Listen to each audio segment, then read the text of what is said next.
Yes, welcome back everybody to Altcoin Daily. My name's Austin.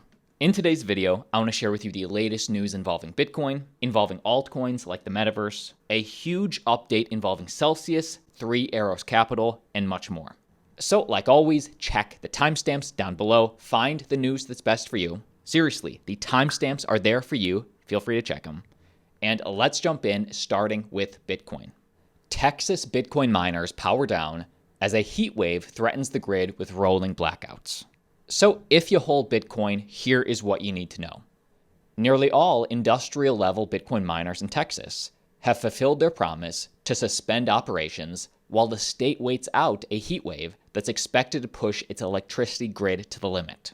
And Texas has always been one of the biggest mining hubs for the US, and this does come as an official request to shut down. The Electric Reliability Council of Texas, ERCOT, which is responsible for managing the Texas grid, made a request yesterday that residents of the state make an attempt to conserve as much energy as they can. And this is what they fear. For example, power outages back in 2021 during a harsh winter storm contributed to several hundred deaths statewide. So what is the Bitcoin community doing about this? Well, in simple terms, they have complied. Lee Bratcher, president of the Texas Blockchain Association, told Bloomberg that over 1,000 megawatts in mining load have already responded to the state's request.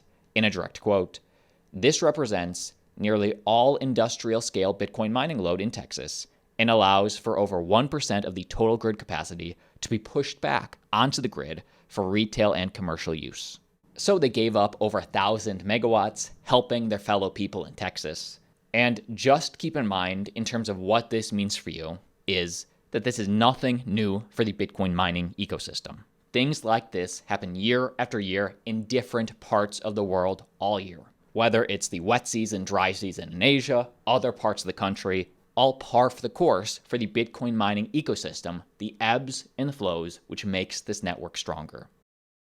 And next up, what is the latest news happening with Celsius? And really, I have two updates for you. Let's start here, and this happened yesterday.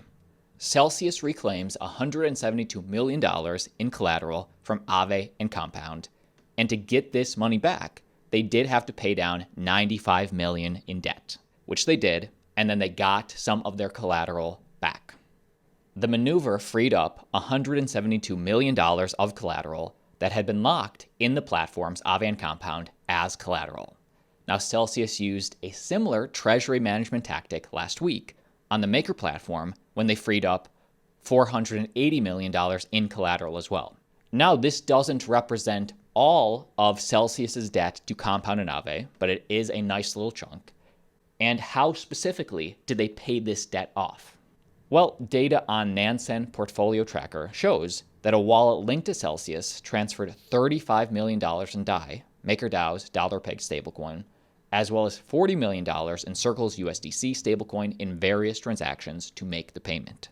Celsius also exchanged some interest-bearing token derivatives on Aave to receive 1,647 wrapped BTC, about $33 million, and about $1.6 million combined a BAT and Axie, something that you stake on the sushi platform. So what this means to you is that Celsius now has a whole lot more wrapped BTC in their possession, basic attention token, and X-Sushi tokens in their possession, as well as the down payments also let Celsius redeem about $700,000 in Comp tokens, the Compound Protocol's native token. I guess how this update affects you the most is just know that Celsius is still trying one and now has a lot of wrapped BTC and a lot of certain specific altcoins that some people are fearing. Will they dump on the market to try and stay afloat, or will they use that to pay back investors from their platform? Either way, we're all still waiting and watching to try and see if Celsius is able to pay down the rest of the debt that they owe. After these moves, the firm still owes $140 million to Aave and Compound, reduced from $235 million as of last Friday. If they're able to repay this back in a timely manner, they still have over $600 million, almost $700 in collateral that they're able to get back. reduced from 950 million because they have already got some back. That was the news for Celsius from yesterday. As of today, we have another update for Aave. Celsius reclaims $410 million of staked ETH, stETH tokens, after paying down another $81 million in debt to Aave. Celsius was able to pay this back with USDC stablecoin, and this move reduced Celsius's debt to Aave to now just $8.5 million. And the final thing I do want to say on this, just on how this affects you and me potentially as investors, is that now Celsius has an additional $410 million in staked ETH that is potential sell pressure on the market. Of course, stETH is not the same thing as ETH, but it is pegged 1-to-1 and it is all settled on Ethereum eventually. Celsius is one of the largest single holders of staked ETH with at least $426 million of the tokens, and that stake from Celsius represents almost a tenth of staked ETH's total market capitalization. So what will they do with all these holdings now? Well, they do need cash, so I would assume it is sell pressure, but time will tell. If you disagree, comment down below right now. Give me your thoughts. And next up, huge piece of news for the Metaverse.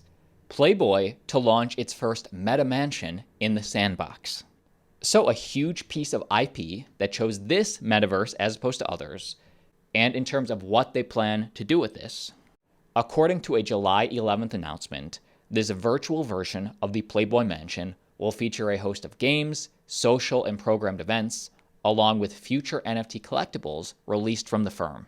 Never before seen in the cryptocurrency world, we now have a visual of what this is going to be.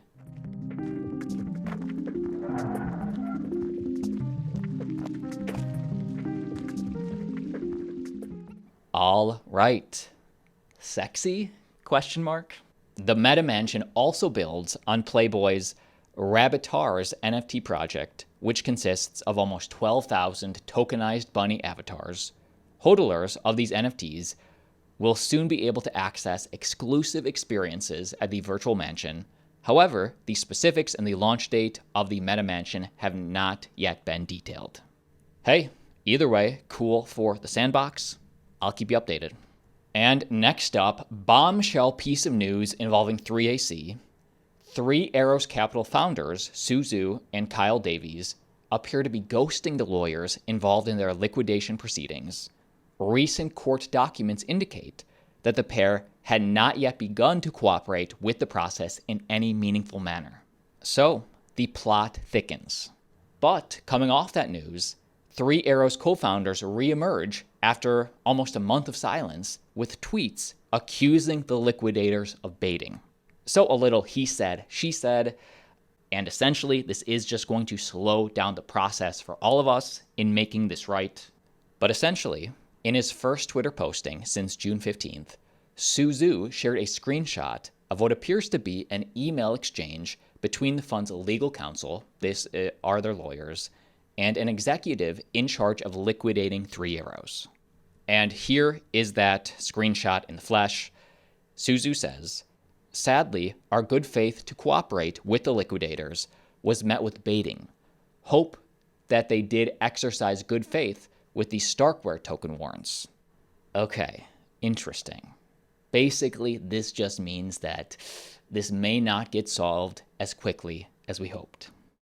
And next up, let's talk about some lower cap altcoin news. Axie Infinity NFT sales rising amid play and earn transition. So essentially, Axie Infinity's NFT sales jumped almost 200% over the last week compared to the previous period, and the Ethereum-based game is undergoing a transition to the new Origin experience, which is described as having a play and earn model rather than a play to earn model. So here was that exact tweet from Axie Infinity co-founder.